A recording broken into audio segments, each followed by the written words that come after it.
Dear student, we have just completed our first unit, that is differential amplifier. Now I am going to start your second unit in which we will study about the operational amplifier. And in the today's video, I am going to explain you the internal structure of the operational amplifier. So without a further delay, let's start.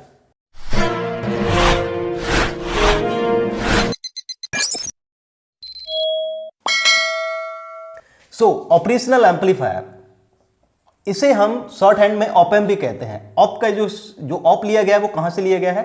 This is your from operation. This terms comes from the operation. Amplifier that is amp, this comes from the amplifier. तो देखिएगा, अगर मैं op amp को full इस तरीके से लिखूं तो ये ऑप का जो स्टैंड फॉर होता है ऑपरेशन या फिर ऑपरेशनल. एम्पलीफायर को जो मीनिंग होता है दैट इज योर एम्प को हम क्या लिखते हैं? एम्पलीफायर. तो अगर यहां से बात करें तो एम्पलीफायर जो टर्म है, इससे आप सभी अब अवेयर हैं, अच्छे से जानते हैं कि what is the meaning of amplifier. क्या करेगा? ये इलेक्ट्रिकल जो भी सिग्नल्स होगा उसको एम्पलीफाई करेगा. बहुत अच्छे से डिटेल में हम देख चुके हैं. और बात करते हैं ऑपरेशंस. दैट मींस जो भी हम सिग्नल, यहां से ये हो रहा है कि ये कुछ ना कुछ ऑपरेशन कर रहा होगा. जो भी सिग्नल्स आप देंगे एम्पलीफाई तो करेगा, लेकिन कुछ ना कुछ ऑपरेशन भी करेगा. आप ऑपरेशन किस तरीके के होते हैं इसके बारे में बात करते हैं. जैसे कि ऑपरेशन की मैं बात करूं तो जो ऑपरेशनल एम्पलीफायर है वो जो ऑपरेशंस करता है तो लाइक एडिशन, सब्ट्रैक्शन, मल्टीप्लिकेशन और लाइक इंटीग्रेशन, डिफरेंशिएशन, और इसे एज अ फिल्टरेशन के लिए भी यूज करते हैं, एज अ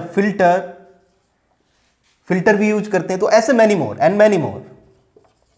वो एक एक करके जब हम इसके एप्लीकेशंस के बारे में पढ़ेंगे तब वहां पे हम देखेंगे कि ऑपरेशनल जो एम्पलीफायर है उसे हम किस किस तरीके से डिजाइन कर सकते हैं और कैसे उसका यूज हो सकता है. तो ये कुछ एग्जांपल है. तो दैट मींस हम ये कह सकते हैं कि ऑपरेशनल एम्पलीफायर क्या है. तो operational amplifier is a electronic device that is used to perform the addition, subtraction, multiplication और arithmetic operations like this and filters and many more operations. तो इस तरह से इसकी डेफिनेशन हो जाएंगी.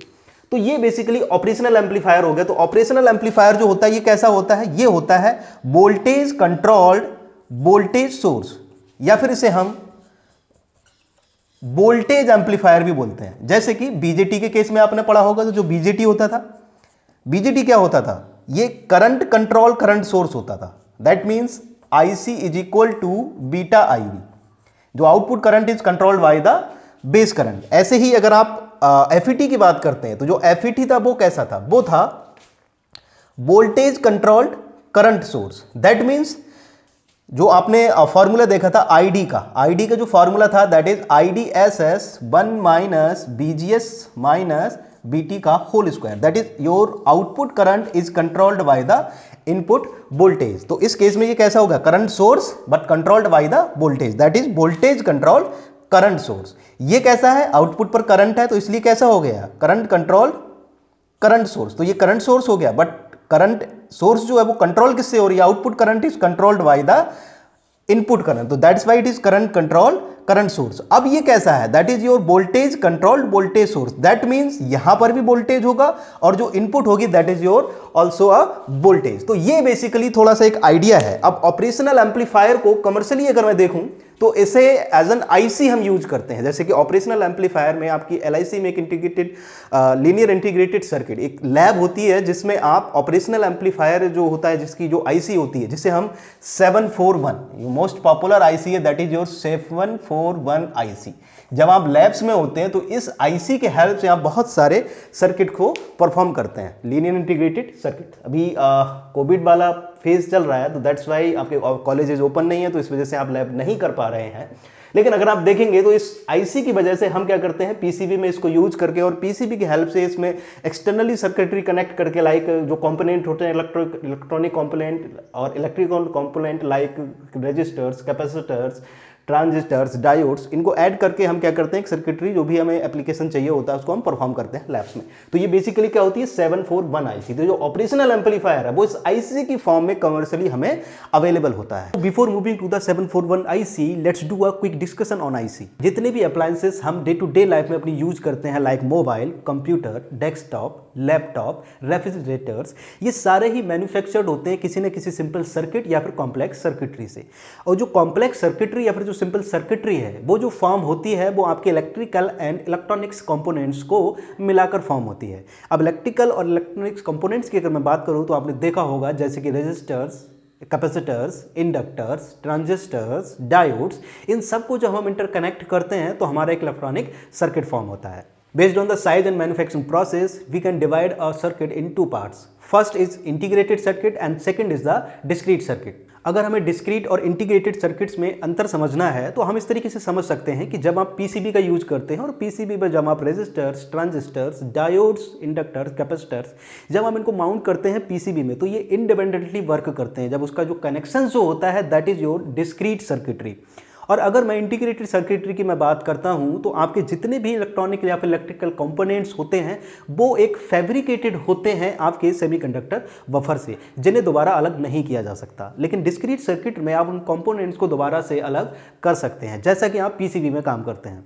अगर मैं आईसी के टाइप्स के बारे में बात करता हूं तो आईसी बेसिकली दो टाइप्स की होती हैं, analogue and digital. Analogue IC जो होती है वो कंटिन्यूस सिग्नल्स पे काम करती हैं। डिजिटल आईसी जो होती है वो आपके डिजिटल यानी कि 0 एंड 1 पे काम करती हैं। एनालॉग आईसी जो होती है वो फॉर्म होती हैं इलेक्ट्रिकल एंड जो इलेक्ट्रॉनिक्स कंपोनेंट्स होते हैं like resistors, capacitors, transistors, diode. जब इस तरह के कंपोनेंट्स को आप इंटरकनेक्ट करके जो आईसीज बनाते हैं वो आपकी एनालॉग आईसीज होती हैं। और वहीं अगर डिजिटल आईसीज में हम बात करते हैं तो वहाँ पर आप लॉजिक गेट्स का यूज करते हैं like XOR gate, and gate, not gate. इस तरीके से जब आप यूज करते हैं तो वो आपकी डिजिटल आईसीज होती हैं। एनालॉग आईसीज की अगर मैं एग्जाम्पल्स की बात करूँ तो इसमें ऑपरेशनल एम्पलीफायर आता है जो हम डिस्कस करेंगे। तो ऑपरेशनल एम्पलीफायर बेसिकली क्या है, आपका एनालॉग आईसी है। और वही उसके मैं एग्जाम्पल की बात करूँ तो अपने माइक्रो कंट्रोलर, माइक्रो प्रोसेसर है, ये आपके किस कैटेगरी में आते हैं, डिजिटल कैटेगरी में। होप आईसी का आपको एक आइडिया जरूर हो गया होगा। Let's move on to the lecture.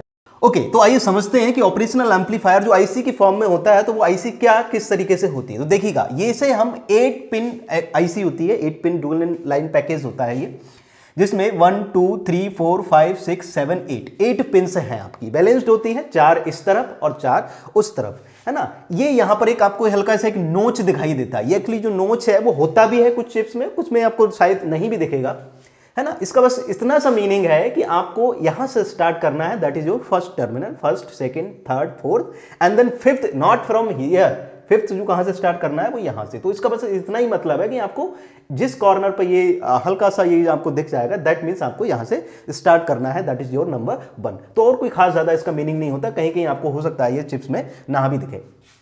तो अब बात कर लेते हैं टर्मिनल्स की। ये टर्मिनल्स कौन कौन से होते हैं, देखिएगा। सबसे पहले हम बात करेंगे सेकंड और थर्ड टर्मिनल्स की। ये जो दोनों होती हैं ये आपकी इनपुट्स होती हैं। अगर मैं सेकंड टर्मिनल की बात करूं तो that is your inverting input and that is your non inverting input. ये दोनों ही कैसी होती हैं, inverting and non inverting inputs. तो नॉन इन्वर्टिंग इनपुट्स और इन्वर्टिंग इनपुट्स, इनके बारे में आप अच्छे से अवेयर हैं, डिफरेंशियल एम्पलीफायर कंप्लीट कर चुके हैं। ये दोनों ही इनपुट्स कैसी होंगी, 180 डिग्री आउट ऑफ फेज होंगी। क्लियर हो गया। Inverting that means negative, non inverting that is positive. Okay, अब बात करते हैं 6 इनपुट की। जो 3 होती हैं ये बेसिकली इसमें जो मेन इनपुट्स होती हैं जिनका वर्क होता है यही 3 होती हैं, that is your second, third and 6। यहां से आप इनपुट्स मेजर करते हैं और यहां से आप आउटपुट कैलकुलेट कर लेते हैं। अब बात करते हैं अदर की। This is your first, this is your balance input, या फिर इसे ऑफसेट भी कहा जाता है। ऑफसेट 5 जो होती है ये भी बैलेंस होती है और इसे भी ऑफसेट भी कहते हैं। तो कौन कौन सी हो गई, 1 हो गया, 5 हो गया, 2, 3 एंड 6 ये हो गया। अब क्या हुआ, रिमेनिंग बची 4 एंड 7। तो जो फोर्थ होती है that is your positive supply, that is your BCC. 7 जो होती है that is your negative supply, that is your minus BCC या माइनस बीईई। ये भी हमने देखा है डिफरेंशियल एम्पलीफायर्स में। ओके, और जो बची 8, इसका जनरली हम नो यूज, इसका हम यूज नहीं करते, है ना। ये जस्ट उसको बैलेंस करने के लिए कह सकते हैं कि आपने रखा, क्योंकि 4 पिन्स इस तरफ है और 4 इस तरफ, इसका जनरली हम यूज नहीं करते। तो बेसिकली जो हमारी यूज होती हैं वो कौन सी होती हैं, 7 जो पिन्स हैं उनको हम यूज करते हैं। 7 में जो मोस्ट इंपॉर्टेंट है दैट इज योर 2, 3 एंड 6, क्योंकि ये इनपुट्स हैं और यहां से हम आउटपुट मेजर करते हैं। ओके, तो अगर इस आईसी को समझना है तो इस आईसी की हमें सारी पिंस को अच्छे से समझना होगा। वैसे तो हम इनको डिटेल में देखेंगे, लेकिन हम देखें तो एक तरीके से इसको क्विक आपको एक जानकारी, एक नॉलेज देने के लिए, तो अगर मैं बात करूं तो जैसे कि फर्स्ट जो है, फर्स्ट एंड फिफ्थ, ये जो दोनों है ये कैसी हैं, ये ऑफसेट होती हैं, ऑफसेट।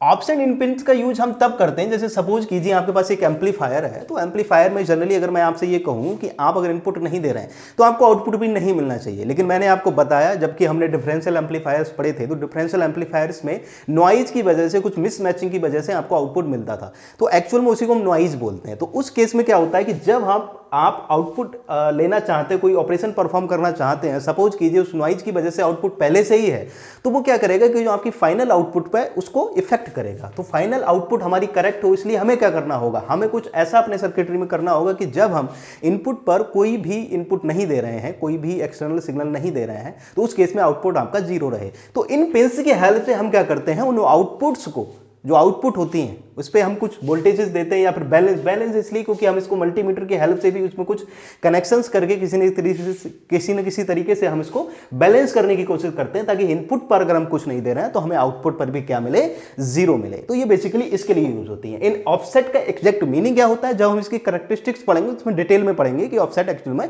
होता क्या है। तो इन दो पिंस की हेल्प से हम क्या करते हैं, अपने आउटपुट को जीरो बनाने की कोशिश करते हैं कि अगर इनपुट पे हमने कुछ नहीं दिया है तो बात। अब इन्वर्टिंग और नॉन इन्वर्टिंग जो सेकंड होती है और जो थर्ड है, इन्वर्टिंग और नॉन इन्वर्टिंग की बात करें तो ये आप जानते हैं, इन्वर्टिंग 180 डिग्री फेज शिफ्ट के साथ ये पॉजिटिव होती है और ये कैसा होता है, नेगेटिव। और अगर मैं सप्लाई की बात करूं तो सप्लाई आपकी क्या है, plus VCC and minus VEE या फिर माइनस बीसीसी, जो भी आप लिखना चाहें।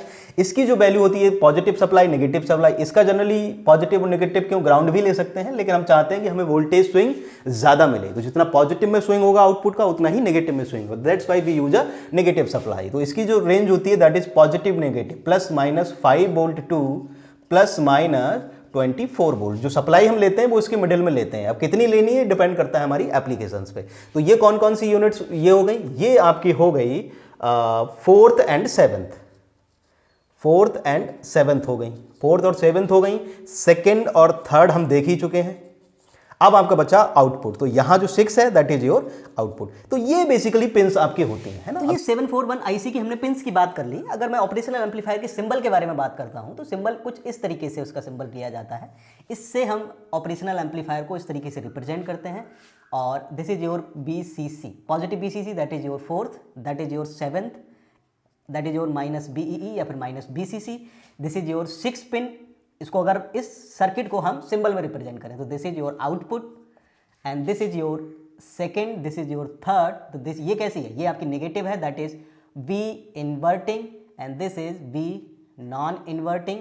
ये कैसा है, पॉजिटिव, ये कैसा है, नेगेटिव। तो ये बेसिकली होता है। 8 तो यू नो यूज है, और जो आपकी जो ऑफसेट है उसको हम जनरली यहाँ पर सिंबल में रिप्रेजेंट नहीं करते। तो ये जो केस है ये एक आइडियल केस है। ये कैसा है, आइडियल केस है। आइडियल केस का मतलब यह है कि ना तो हमने इसका कुछ इंटरनल इंपीडेंस लिया है और ना ही इसका आउटपुट इंपीडेंस को हमने कंसीडर किया है। तो अगर तो ये दो आइडियल ऑपरेशनल एम्पलीफायर है। अगर हम इसके प्रैक्टिकल केस की बात करें तो जो प्रैक्टिकल ऑपरेशनल एम्पलीफायर होता है वो क्या होता है, वो कुछ इस तरीके से होता है। आप यहाँ पर जो इनपुट्स हैं इनका कुछ इंटरनल इंपीडेंस भी होगा। तो कुछ इंटरनल इंपीडेंस होता है, जैसे सपोज दिस इज RI, और यहाँ से देखें तो दिस इज योर R0, और ये इंटरनल स्ट्रक्चर होता है इसका पॉजिटिव नेगेटिव। इसका जो वैल्यू होती है that is A open loop BID, और जो BID होता है that is your this across the voltage of this resistance. ये पॉजिटिव टर्म है, ये negative, non inverting and inverting. ये कैसा है, दैट इज योर R0। तो ये बेसिकली प्रैक्टिकल इसका जो इंटरनल स्ट्रक्चर होता है ऑपरेशनल एम्पलीफायर का ब्लॉक डायग्राम फॉर्म में, वो ये होता है ना। तो जनरली अगर हम इसको आइडियल कंसीडर करें तो वो कैसे हो सकता है, ऐसे आइडियल कंसीडर करने के लिए, आइडियल कंडीशंस के लिए RI must be infinity and R0 must be zero. इससे क्या होगा कि अगर ये इन्फिनिटी है तो ये कैसा हो जाएगा, इन्फिनिटी होने के साथ साथ ये हो जाएगा ओपन सर्किटेड, है ना। रेजिस्टेंस बहुत ज़्यादा है तो करंट फ्लो नहीं करेगी, तो दैट मीन्स ये यहाँ से रिमूव हो जाएगा। देखा, आइडियल केस में रिमूव हो गया। तो मतलब जो ऑपरेशनल एम्पलीफायर का है उसका जो इनपुट इंपीडेंस है वो कैसा होना चाहिए, हाई। आउटपुट कैसा होना चाहिए, जीरो। देखिएगा किस तरीके से, अगर ये जीरो है तो ये कैसा हो जाएगा, शॉर्ट सर्किटेड हो जाएगा, क्योंकि शॉर्ट ही होना चाहिए इसको आउटपुट यहाँ से लेने के लिए। और अगर इसकी बात करें तो BID भी कैसा होगा, आपका जीरो होगा, क्योंकि BID क्या है, बेसिकली RI के अक्रॉस जो रेजिस्टेंस है और ये तो बहुत ज़्यादा हाई है। अगर हाई है तो इसमें करंट तो होगी नहीं, तो ये भी कैसा हो जाएगा, ये भी बहुत ज़्यादा हाई हो जाएगा, तो ये भी कैसा हो जाएगा हट, तो ये भी ओपन हो जाएगा, इसको भी हम हटा देंगे, है ना। ये भी कैसा हो जाएगा, ओपन हो जाएगा, तो ये भी हट जाएगा। तो यहाँ से हम डायरेक्टली क्या ले लेंगे, अपना आउटपुट। तो ये बेसिकली आइडियल केस में इस तरीके से कन्वर्ट हो जाएगा। तो ये प्रैक्टिकल केस था, ये आइडियल केस था। अब ये बेसिकली अगर आपने देखा तो ये आईसी था, आईसी को आप ब्लॉक डायग्राम में इस तरीके से लिख सकते हैं, आइडियल केस हो गया, प्रैक्टिकल केस हो गया। लेकिन अगर मैं इसके इंटरनल स्ट्रक्चर की बात करूँ कि एक्चुअल में इसके इंटरनल पार्ट में ऐसा क्या लगा हुआ है, इसके अंदर ऐसा क्या है ताकि ये इस तरीके से, ये तो एक्सटर्नल पार्ट हो गया, आपको ये चीज़ें दिख रही है, इस तरीके से सिंबल दिखेंगे आपको बाहर, लेकिन एक्चुअल में जो इंटरनल स्ट्रक्चर होता है वो आपको क्लियर नहीं दिखता नहीं है वहाँ पर। तो अब उसके बारे में हम बात करते हैं कि जो इंटरनल स्ट्रक्चर है इसके अंदर क्या क्या लगा होता है, कितने कंपोनेंट्स होते हैं, उसके बारे में एक बार आप बात कर लेते हैं।